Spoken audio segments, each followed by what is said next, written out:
She didn't even let me finish handing it to her. "We only wear boutique," she said, lifting the sweater between two fingers like it was a used napkin. That was all. No thank you, no smile. Just those 5 words. I said nothing, just nodded, folded the sweater back, and placed it in the box I'd wrapped it in an hour ago with ribbon and care. Lily had been reaching for it. Her little hands paused midair, and she looked at her mother, then at me, uncertain. I smiled at her the way I always do, soft, steady, as if nothing had happened. The living room was full of expensive candles and glass decor that smelled like something I couldn't name. The couch cushions were too stiff to sit on, and the walls were empty except for a print that said "grateful" in gold letters. That word, floating above Karen's perfect blonde head, made me want to laugh or cry. "I appreciate the effort," Karen added, already turning away. She wore heels inside the house and clicked across the hardwood like the hostess of a magazine spread.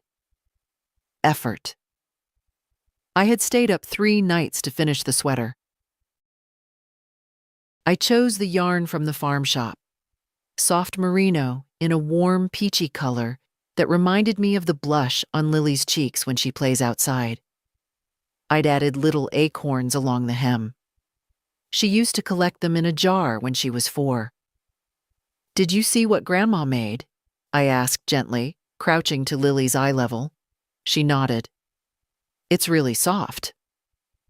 But then Karen shot her a look, and Lily pulled her hands back like the wool was burning. "She doesn't need homemade, Martha," Karen said, still with that polite voice that made everything worse.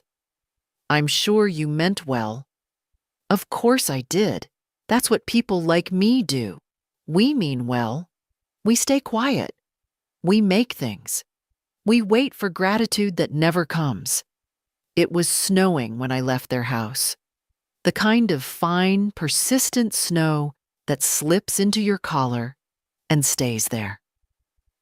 I walked carefully down their icy steps, the box clutched to my chest like something fragile. My car, the same Subaru I've driven for 12 years, looked out of place between their black SUV and the landscaper's shiny van. I sat inside for a while before starting the engine. Just stared ahead through the windshield. Their porch light stayed on. No one waved goodbye. I was 69 years old, and I had just been told, in the kindest way possible, that I didn't belong. At home, I didn't turn on the lights right away, just stood in the kitchen, holding the box. My hands were cold and stiff from the steering wheel, and I had the strange sense that someone had scolded me, like I was a child who brought the wrong thing to class. The house was quiet, the kind of quiet that has weight.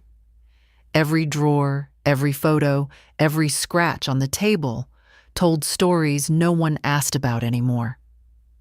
I placed the box on the kitchen counter next to the kettle. Then I took off my coat and stood there, rubbing my hands, trying to feel warm. The sweater was still inside, folded, untouched. I took it out slowly, spread it on the table.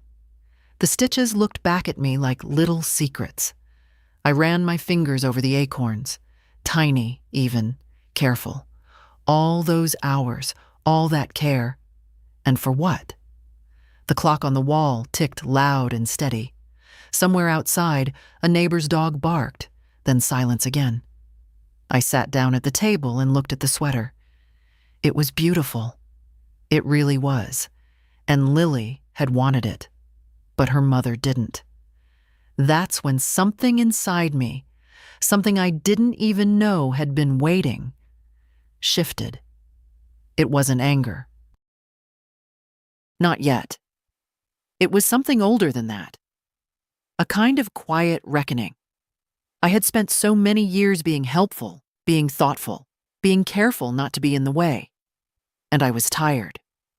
I folded the sweater again, this time slowly, like it mattered. Then I reached for the notepad in the drawer, the one I use for grocery lists and birthday plans. On the top, I wrote one sentence: "No more giving where there's no welcome." Then I tore the page out and pinned it to the fridge. Tomorrow, I would begin something new. But tonight, I would just sit here, alone in my own home, and let myself feel the truth of what had been said. Not just in words, but in tone, in silence, in all the times I'd been passed over. And I would not forget it. It snowed all night. Not the pretty kind, but heavy and wet, sticking to the windows like the sky didn't know when to stop. I watched it through the kitchen curtain, still in my housecoat, holding the same cup of tea I'd reheated 3 times and never drank. My neighbor across the street, Lorraine, was out scraping her windshield. She waved, and I nodded back, not moving. She didn't ask questions. She's good like that. Just leaves soup on my porch some nights, says it was too much for just me. By 10, I'd finally changed into real clothes, the same jeans I've worn since they still made things to last. A flannel shirt, wool socks, and I packed away the sweater. Not to hide it. I wasn't ashamed, but it didn't deserve to sit on the counter like a forgotten item. I slid it into the drawer where I kept my yarn, laid it right on top. I don't know why, but it felt like the right thing. Then I walked to the back of the house, to the room I used to call the boys' room. It still smelled faintly of pencil shavings and old linoleum. That's where I kept the paperwork. I sat down at the little desk and pulled out the metal box. Inside, receipts, photocopies, statements, the just-in-case pile. I didn't look through everything. I didn't need to. I knew what was there. The down payment I'd made on their house 7 years ago. Just a leg up, I'd told them. They'd said they'd pay me back once things stabilized. I never asked again. The checks I wrote for Lily's preschool, the ones Karen had mailed me articles about. Montessori builds empathy. These schools create leaders. I'd wanted to help. Still do, in some quiet corner of me. But help can't be demanded, and respect can't be purchased. I found the folder with my bank details. I stared at it for a long time, fingers resting on the edge like I was afraid it might bite. Then I picked up the phone. "Hello, this is Helen at Valley Union Savings. How can I help you today?" Her voice was young, breezy. I imagined her in bright nail polish and thin glasses. I cleared my throat. "Yes, I'd like to temporarily suspend automatic payments. All of them, please." There was a pause. "I can help with that. May I ask what kind of payments?" "Family support," I said quietly. "Mortgage supplements. School fees. Credit cards in my name for their emergencies. All of it." Another pause. This one longer. "Of course, Mrs. Hensley. Do you want to come into the branch or shall I flag it for review now and finalize it later in person?" "Flag it now," I said. "I'll come tomorrow with ID and everything else." "I'll need a few security questions." I answered them without hesitation. Then I sat, listening to her tapping away. When she finished, she asked gently, "Would you like us to contact the account holders?" "No," I said. "Let them call me, if they notice." I hung up before I could change my mind. Then I took the little slip of paper with the reference number, folded it, and slid it into my recipe box between the chicken casserole and the peach cobbler. There's power in keeping things where only you can find them. The house was still quiet. I stood in the hallway, unsure what to do next. I could have gone back to knitting. I could have watched TV, the way I do when sleep won't come. But I didn't want distractions. I wanted air. I pulled on my boots and coat and walked outside. The air hit me like truth, sharp, cold, honest. I walked slow, careful not to slip.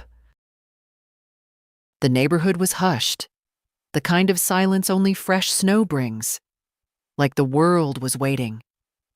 At the mailbox, I found a holiday card from the Johnsons, 3 flyers for carpet cleaning, and 1 pale blue envelope with no return address. My name was written in child's handwriting. I took it inside, placed it on the kitchen table, sat down. It was from Lily. Inside was a drawing, crayons on construction paper, a girl in a pink sweater, smiling. Above her, written in shaky letters, "Thank you, Grandma." No mention of her mother, no apology. Just that. I held it to my chest and sat there, still. My eyes stung, but I didn't cry. I was tired of crying alone in the kitchen. Instead, I pinned the picture to the fridge, right next to the note I'd written the night before. No more giving where there's no welcome. But maybe, just maybe, there's still someone who sees me. The thing about silence is that it starts as comfort and ends as weight.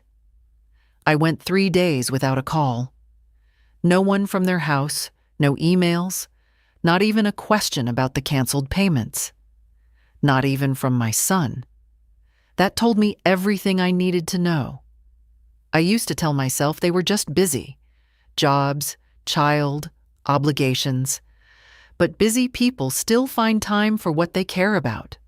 A phone call takes 90 seconds, a message even less.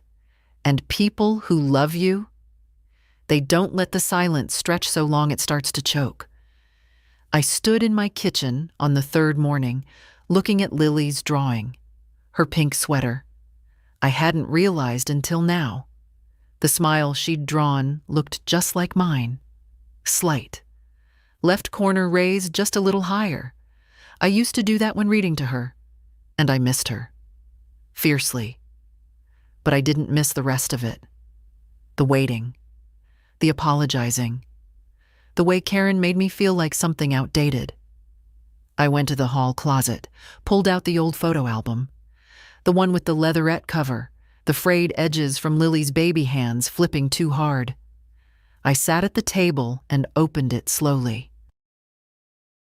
First page. My husband and I, 1980. His arm around me, our son just a baby on my lap.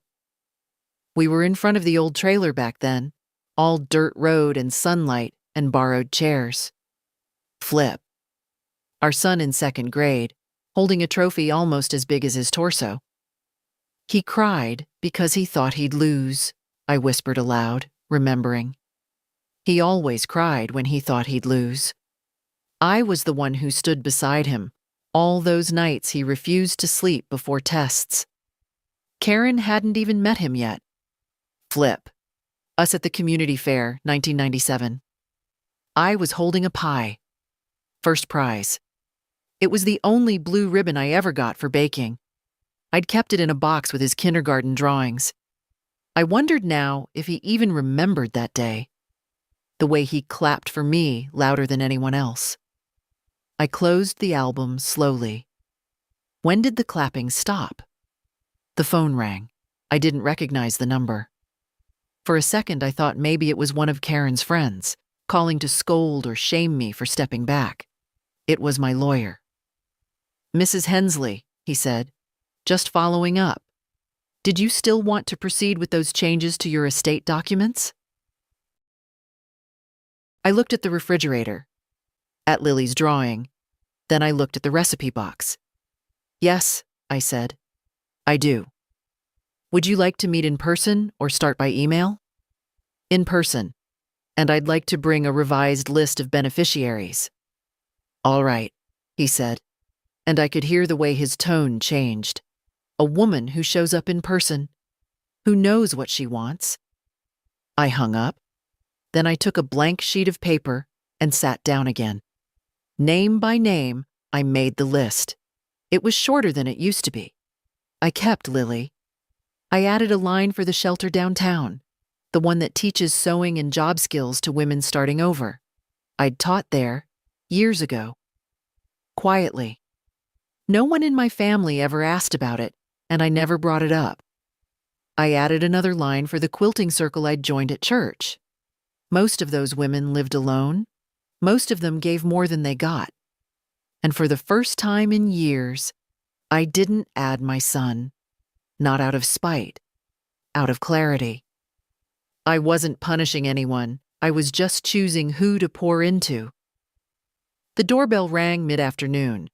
I peeked through the side window and saw Lorraine standing there, holding a small tin. "Banana bread," she said when I opened the door. "You looked tired the other day." I probably was. She handed me the tin and stepped back. "You know," she said, "I saw your son's wife at the grocery. She looked straight through me like I wasn't there." Cold? I didn't respond. I didn't need to. "You doing okay?" Lorraine asked after a pause. "I think," I said, "I'm doing the most okay I've been in a long while." She smiled. "Good." When she left, I made a cup of tea and sat with the banana bread. I didn't rush. I didn't think about them calling or not calling. I just sat. With my name. With my list. With my own company. And it was enough.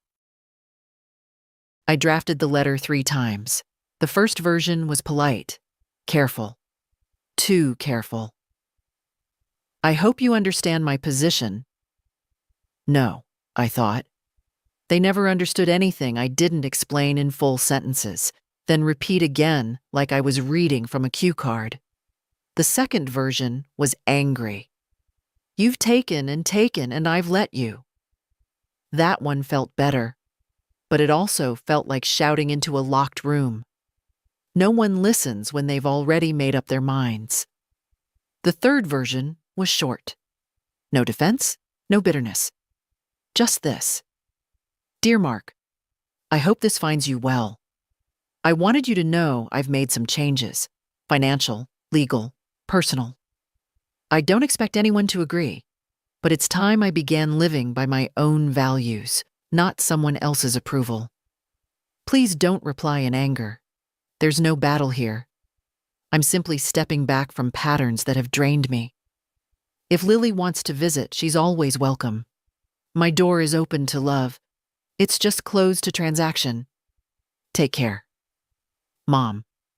I folded the page carefully, slipped it into an envelope, but I didn't seal it. Because some part of me, maybe the old, hopeful part, didn't want to send it at all. I left it on the mantel, beneath the photo of Mark as a toddler in overalls, clutching a plastic hammer. He used to follow his dad around with that thing, determined to help. If you'd told me then that one day he'd speak to me through clipped emails and forwarded messages from his wife, I wouldn't have believed it. That night, I sat in my recliner with a book I'd read a dozen times and didn't turn a single page. I kept thinking about Lily, about how kids notice everything, about how quiet disappointment teaches them to mute their own feelings. She was watching her mother that day, watching me, watching the silence between us, the forced smile, the sweater that never got touched. Would she remember it? Would she someday stand in her own kitchen, wondering if it's too late to unlearn what she absorbed? I wanted her to know something different. I stood up, found my old camera, the one with the cracked viewfinder, and took a picture of the sweater.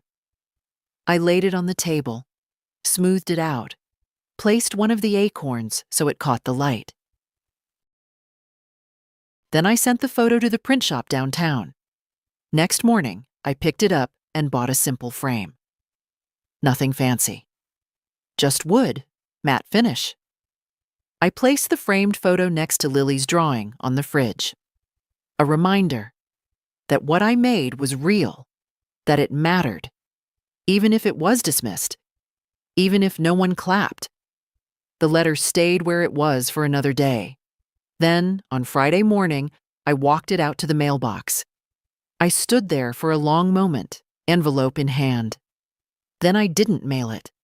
Instead, I tore it in half, then in half again and again, until the pieces were soft in my hand like snowflakes.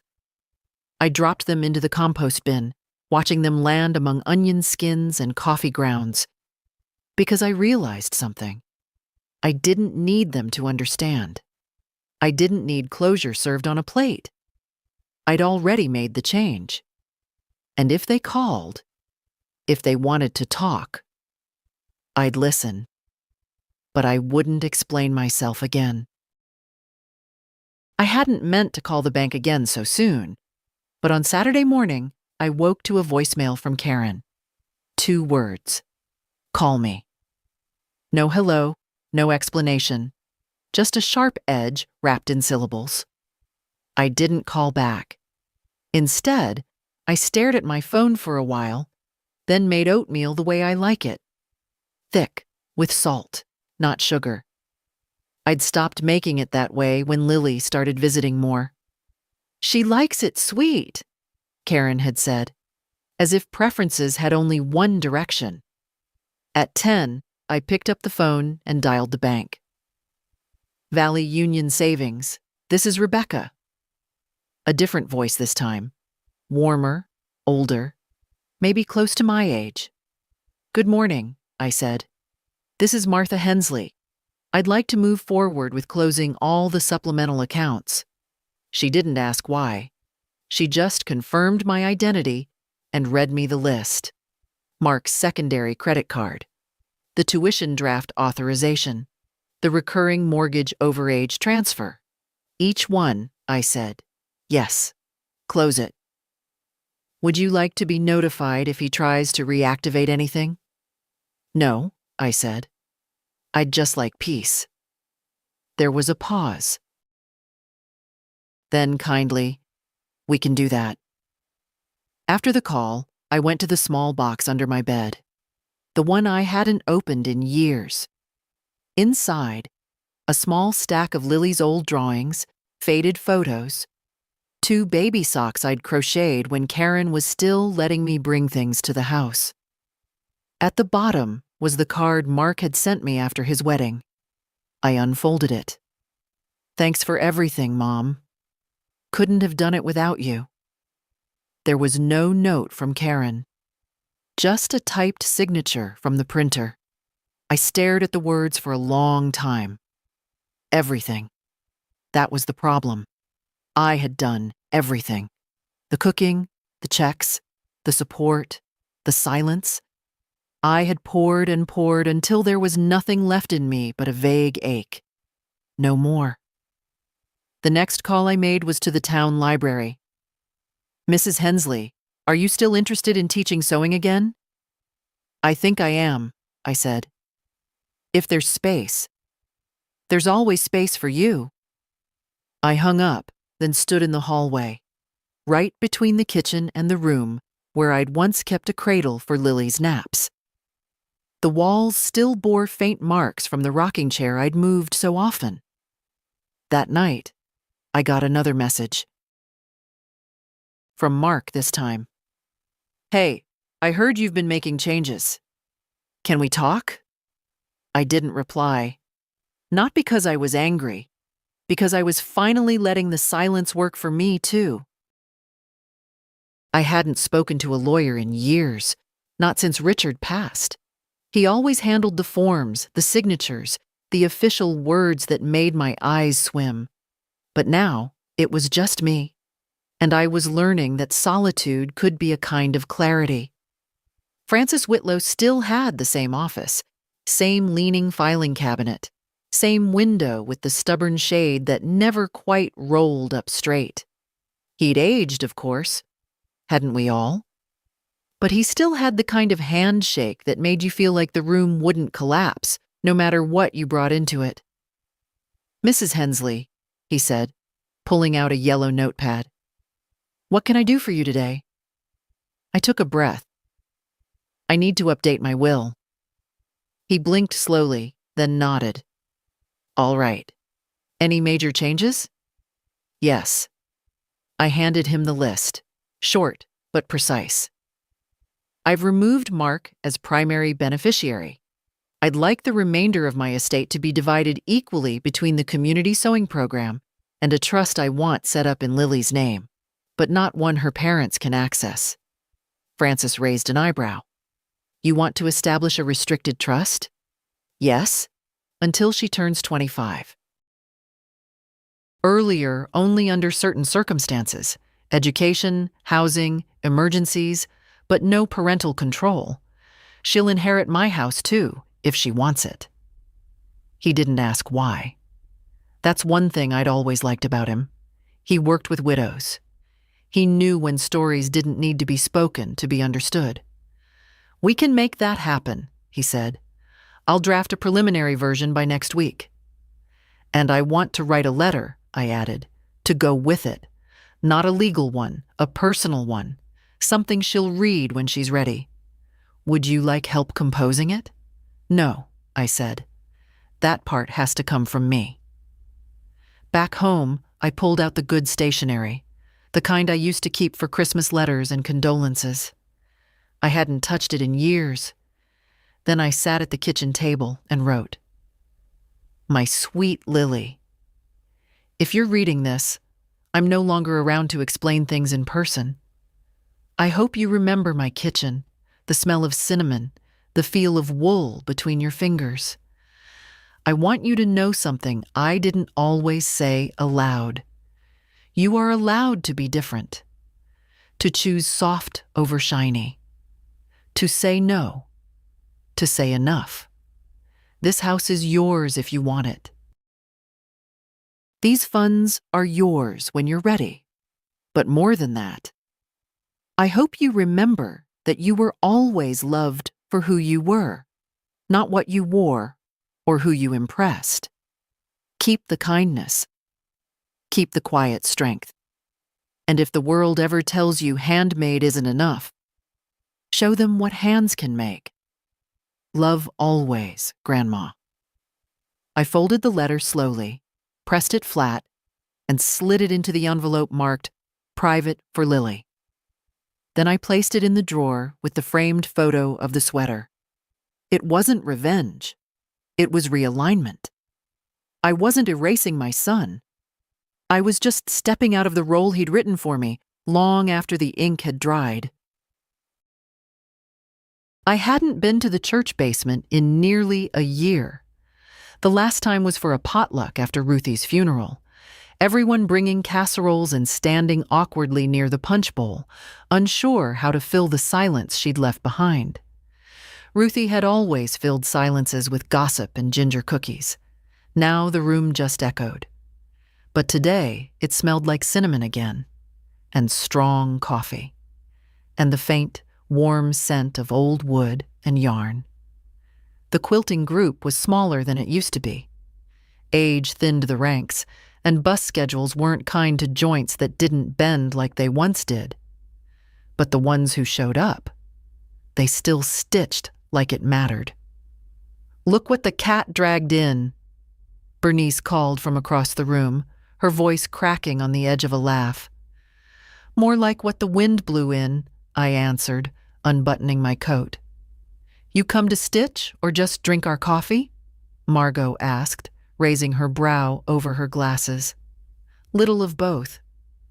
They made space for me without ceremony.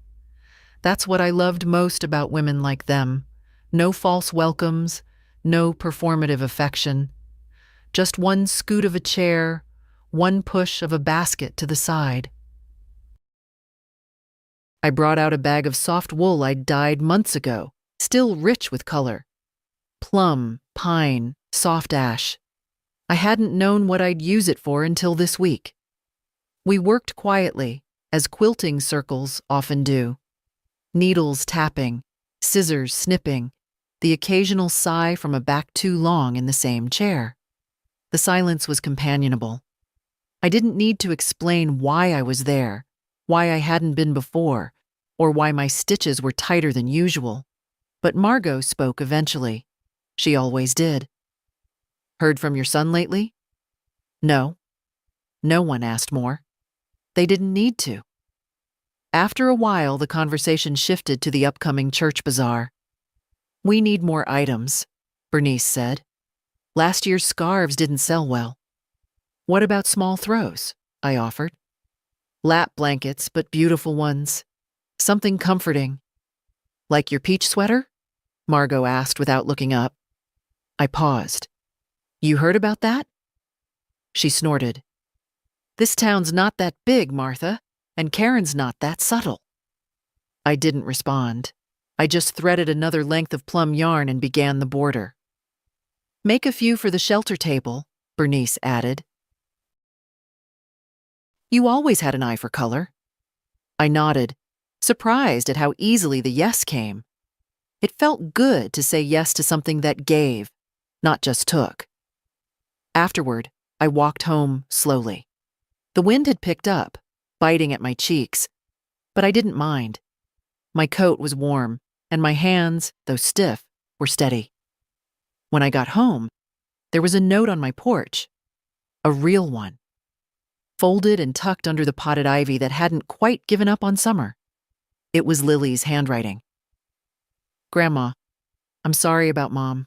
I miss you. Do you think maybe I could come by sometime soon? Just us?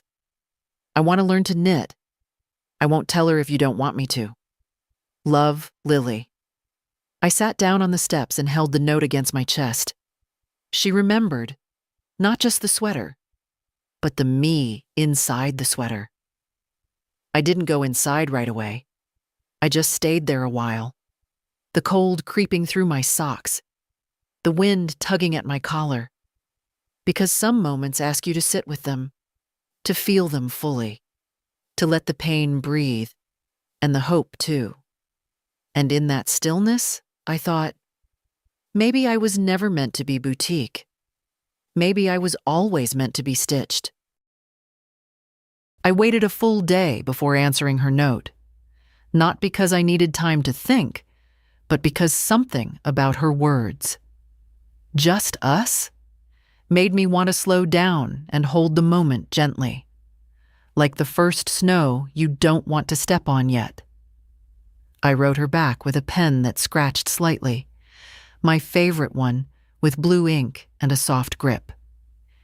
Dear Lily, of course you can come by. I'd love that more than anything. I'll teach you whatever you want to learn, knitting, baking, mending buttons, planting herbs, whatever strikes you. No need to keep secrets, but I understand if you need quiet space right now. You always have that here. We'll start with something simple. Wool in your favorite color, tea with honey, and a good chair to sit in. See you soon, sweetheart. Love, Grandma. I folded it, tucked it into an envelope, and the next morning I walked it down to the bus stop near her school.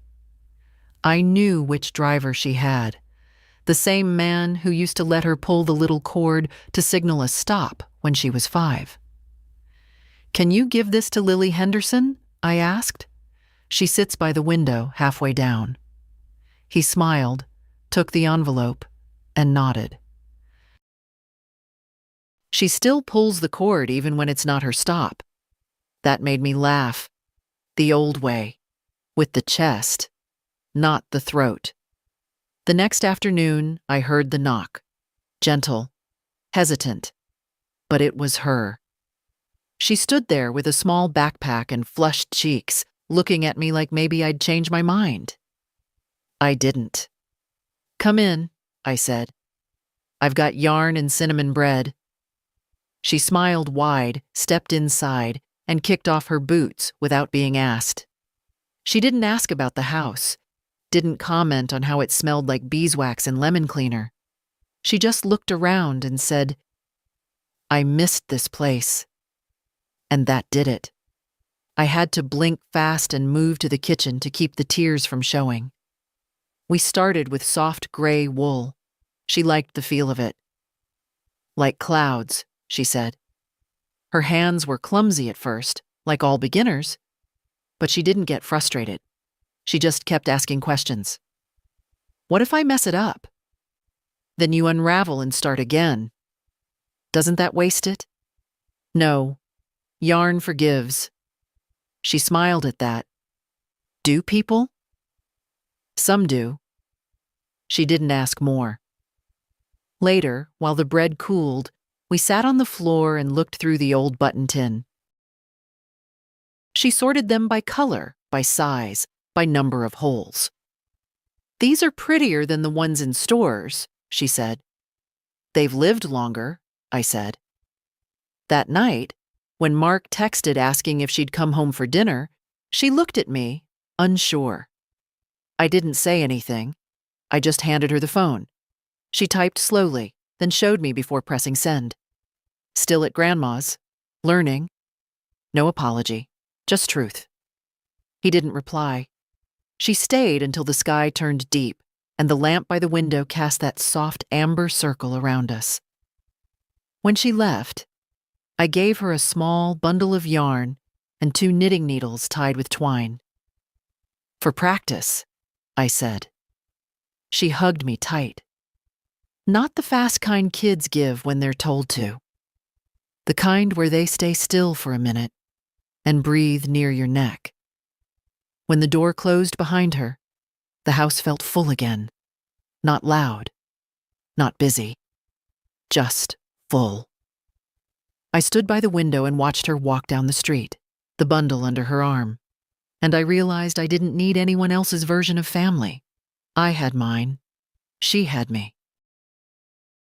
I used to love Christmas, not for the shopping or the music or even the food, though I did make a cranberry cake that got requested every year. I loved it because of the wrapping, the small rituals, the way you chose something, tucked it into paper, folded the corners just right, and said, I see you. You matter to me. But this year, no one had asked if I was coming. No invite, no call. Not even the polite, just so you know, we're keeping it small this year. So I made different plans. I got out my small artificial tree, the one I'd once used in my classroom before I retired, and set it up by the window. The lights still worked. The star on top leaned slightly to the left, but I didn't mind. I always liked things that didn't pretend to be perfect. Then I pulled out my basket and started wrapping. Not for Mark, not for Karen, but for the shelter down the hill. For the women who'd left behind things much heavier than sweater snubs and silence. I made 5 hats, 3 scarves, 2 small cardigans with wooden buttons, and I wrapped each one with a tag that said simply, warmth. From one woman to another, I placed them all into a paper bag and walked them over myself. The building was quiet that morning, staff bustling inside, no time for pleasantries. But one young woman at the desk looked up and smiled when I placed the bag down. For Christmas, I said. She opened it, touched the yarn, and her eyes widened just a little. These are beautiful, she said. Did you? Yes. People usually bring used coats or dollar store mittens. These were made for someone specific, I said, even if I don't know her name. She didn't ask more. She just said thank you, and I left. On the walk home, it started to snow. Fat flakes, falling slow like feathers. And I thought, this is Christmas. Not being invited. Not sitting at a table with people who'd rather you were a story they told than a woman they knew. This. Making something with your hands and giving it to someone who doesn't expect it, but needs it anyway. When I got home, I found a small envelope tucked into the mailbox. No stamp, no address, just my name. Inside, on thick cream paper, was a note in Karen's handwriting. Martha, I know things have been strained. I suppose I should have handled the sweater differently. I didn't mean to hurt your feelings, though I imagine I did, I'm writing because Lily keeps asking to see you. And I know she went over there last week, even though we didn't talk about it. I'm not trying to start anything, but I'd appreciate it if you let me know when you see her. That's all. No apology, no warmth. Just control. Still trying to manage what she couldn't contain. I didn't respond, because I wasn't asking permission anymore. That evening, I placed one last box under my own little tree. Inside was a book, Lily's favorite, the one with the girl who makes clothes for animals. I'd found a used copy at the thrift store and added a handwritten note inside the front cover. May you always make, give, and wear what feels true. On the tag, I wrote, to Lily, love, Grandma. I didn't know how I'd get it to her yet, but I would. The call came late, later than it should have, later than polite people usually dial. I was already in bed, my book open on my chest, the lamp still on because sleep hadn't shown up. I let it ring once, twice, 3 times. Then I picked up. Mom. His voice was tight, like he'd been rehearsing for hours and still didn't have the lines right. I said nothing. We noticed some issues with the bank. Still, I said nothing. Silence can be an answer too. I tried to pay the January tuition installment and it bounced. Then the utilities. Karen checked the cards. Everything's frozen. His breathing crackled on the other end. I just wanted to understand what's going on. I sat up slowly, pushed the book aside, and turned off the lamp. I assume you got my letter? I said calmly. There was a pause. I got something, but it was vague. I didn't realize you meant this. No, I said. You didn't realize I meant it at all. He exhaled. Mom, listen.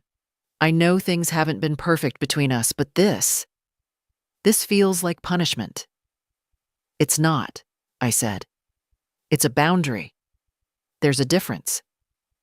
I don't understand why you're doing this now. After all these years. Because I finally understood something, I said. That silence isn't peace. That giving everything doesn't buy love.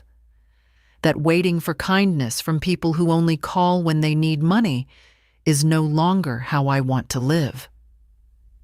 He didn't answer. You didn't invite me to Christmas, Mark.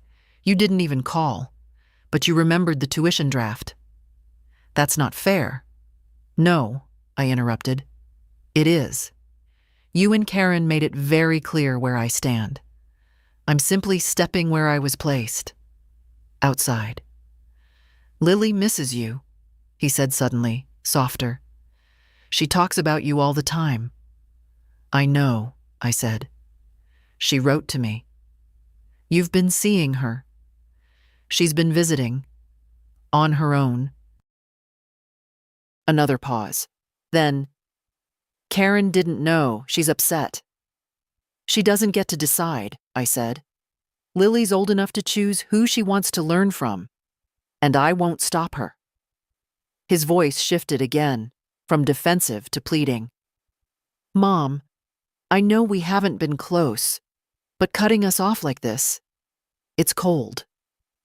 I almost laughed. Cold? I'd sat at countless holiday tables where my presence was treated like a formality. I'd watched Karen smile with closed eyes and clenched teeth. I'd seen my gifts set aside like misplaced relics.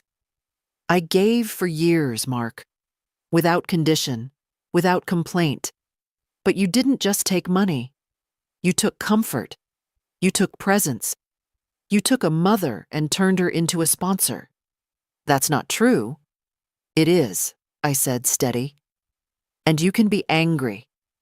You can tell yourself I'm bitter or dramatic. But deep down, you know. You know how little space you left me. He didn't speak for a long time. I could hear the hum of something in the background. Maybe the fridge. Maybe the sound of his own disappointment catching up to him. Finally, he said, So what happens now? You live your life, I said, and I live mine. We don't owe each other silence or performance, but I won't be your fallback anymore. I didn't mean to make you feel, I know, I said, and this time I softened just slightly. But meaning well isn't the same as doing well. He exhaled again. I should go. Yes, I said. You should.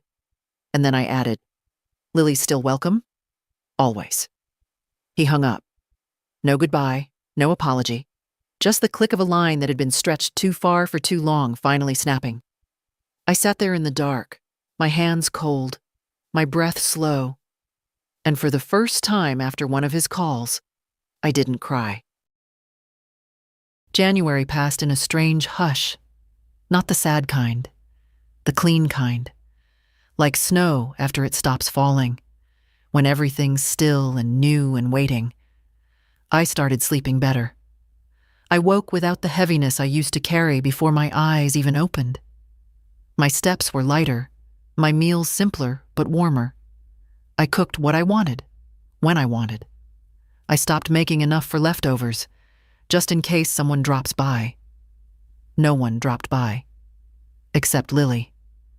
Every Friday after school, she'd come, always with the same eager face, the same chilled cheeks, the same deep sigh of relief when she stepped into the warmth of my kitchen. We kept knitting.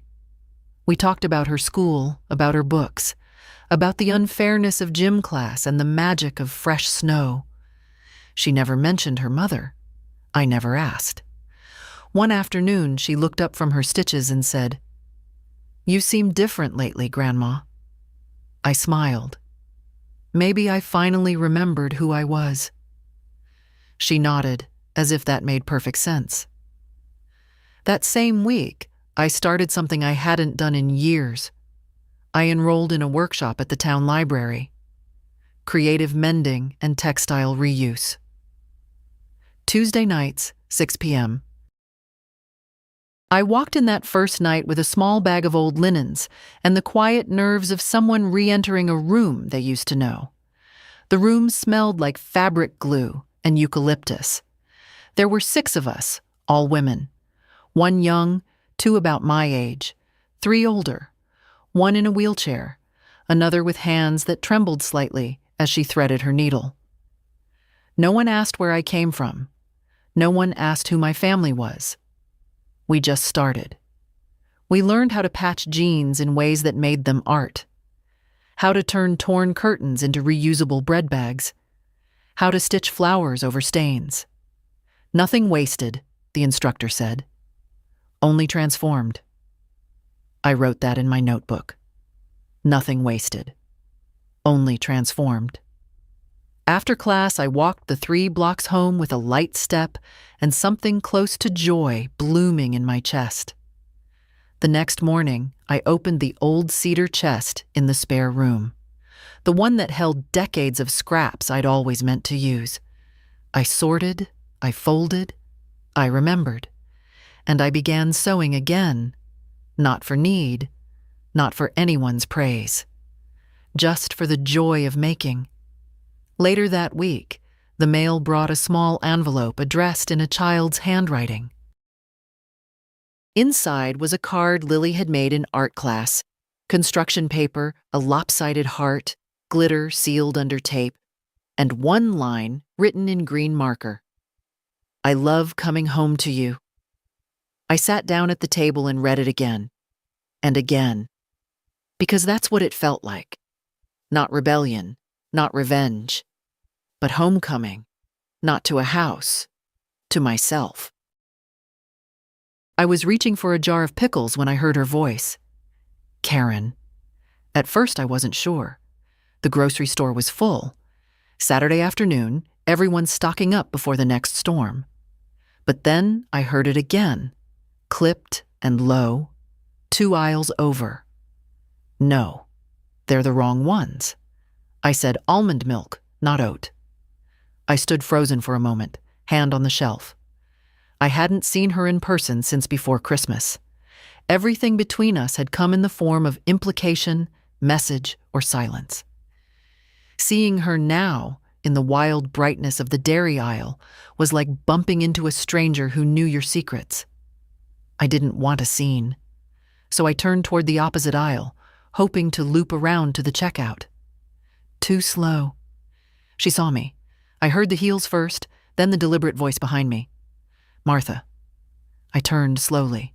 She looked just like she always did. Hair precise, coat expensive, eyes sharp.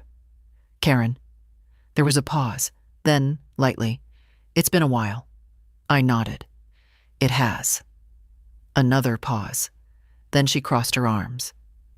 "I suppose we're pretending this is normal now? The separation?" I blinked. "You mean boundaries?" She frowned. "You've hurt Mark." "You know that." I didn't flinch. "I know he's confused, but he's also an adult and responsible for his own choices. You froze his cards, canceled Lily's tuition support, cut us off without a word. I wrote a letter. Barely." I took a breath. The hum of fluorescent lights above us felt suddenly loud. The cold from the open fridge at my back was seeping through my sweater.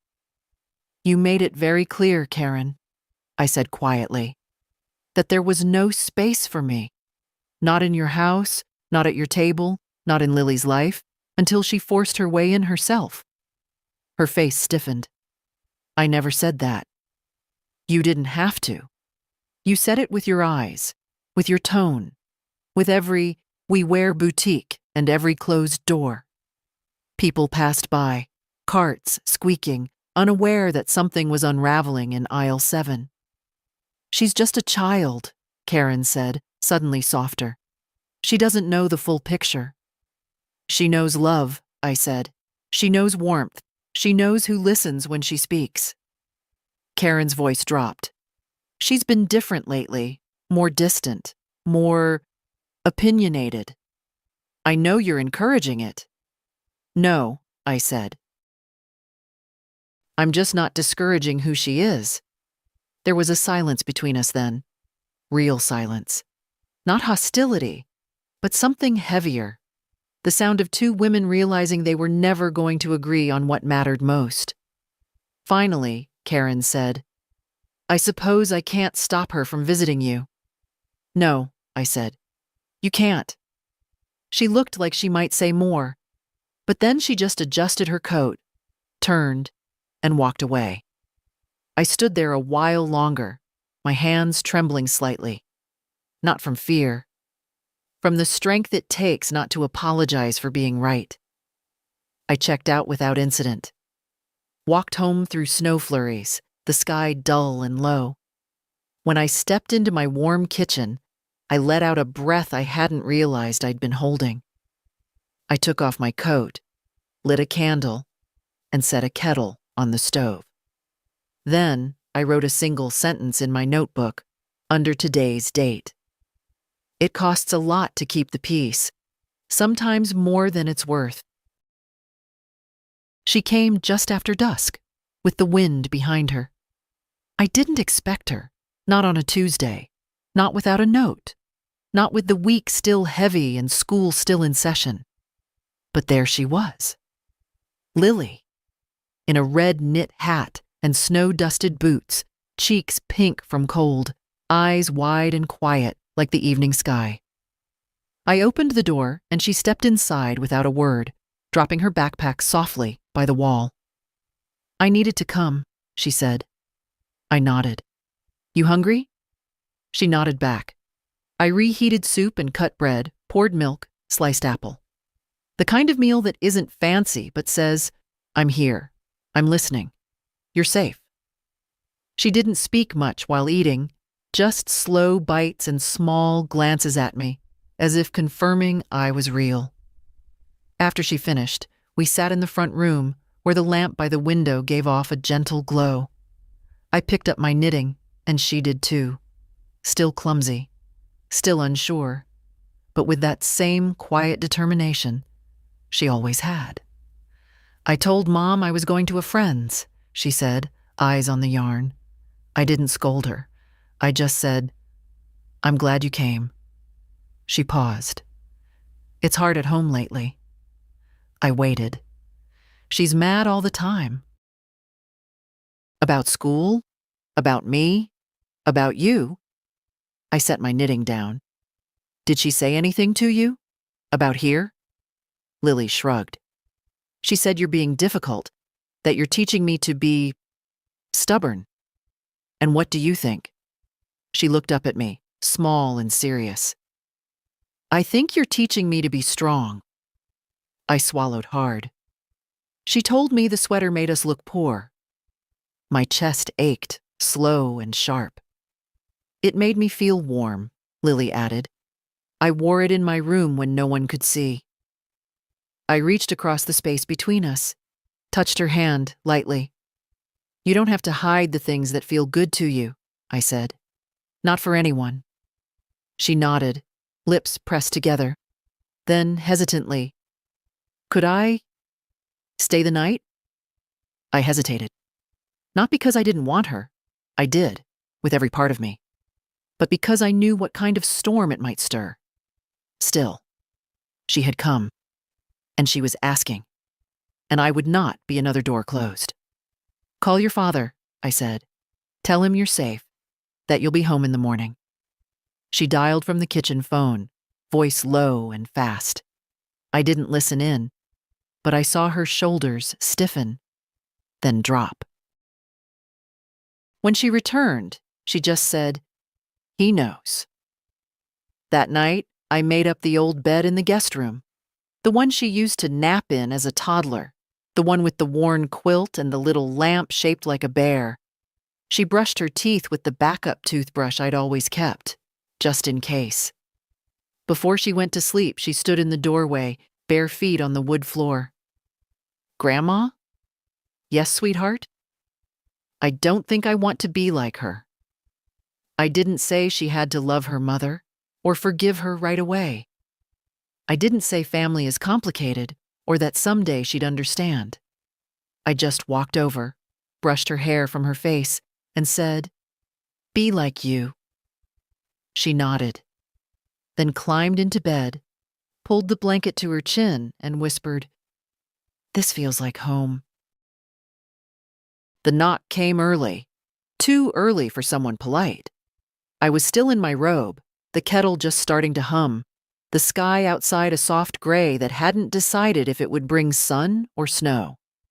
Mark stood on my porch, no jacket, just a sweater, thin and wrinkled, hair uncombed, hands in his pockets. Behind him, his car idled in the driveway. I could see Lily's backpack in the back seat, but not Lily. I opened the door but didn't step aside. We looked at each other for a long moment. "She's inside," I said finally. He nodded. "I figured. She's fine." "I know." We stood like that, neither of us moving. Then he said, "Can I come in?" I didn't answer right away. Then I stepped back, just enough for him to pass. He walked in slowly, looking around like the place was smaller than he remembered. Or maybe it was just that he'd grown into someone who didn't belong here. "She's still asleep," I said. He nodded again, eyes on the floor. "I don't want to fight," he said. "Then don't start one." He sat at the kitchen table without asking, like he used to. Like when he was 10 and mad about something at school, but couldn't quite say what. I poured 2 cups of tea and sat across from him. He didn't touch his. "I didn't know how far things had gone," he said. "Between you and Karen. I thought you were just being distant. I was being erased." He looked up. Every time I brought something, she rolled her eyes. Every word I spoke was met with polite silence. Every gift, every visit, every moment filtered through judgment. He said nothing. "And you let it happen," I added. Still, he said nothing. "I tried to make peace, for Lily's sake, for yours.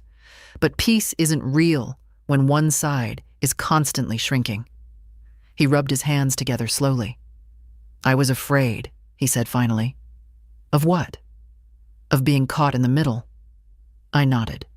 You were. And instead of choosing truth, you chose ease. He swallowed hard. She's not easy to live with. That's your choice, but don't expect me to keep paying the toll for your decisions. He looked like he might argue, but then he leaned back and stared at the fridge, at Lily's drawing, at the photo of the sweater, at the quiet evidence of a life he no longer knew. She's changing, he said. Lily. She stands up to us now. She questions everything. She's growing, I said. She says you make her feel seen. I smiled, faintly. Because I do. He looked at me then, really looked, and I saw the boy in his eyes, the boy who once cried over a broken toy, the boy who made me a lopsided clay mug and called it a forever cup. I don't know how to fix it, he said. It's not yours to fix, I said. It's yours to see, to own, to decide what kind of man you want to be next. He lowered his head, nodded once, then softly. She wants to come here more. She's always welcome. He didn't argue. Instead, he stood slowly, walked to the front room, and waited while Lily gathered her things. When they left, he didn't say goodbye. But at the edge of the porch, he paused, turned back, and said, "Thank you for not turning her away." I closed the door behind them and leaned against it. No victory. No neat resolution. But something had shifted. Not enough to rebuild what we lost, but enough to know where I stood now and who stood with me. Spring came slowly that year, not in a rush of blossoms or birdsong, just in small signs.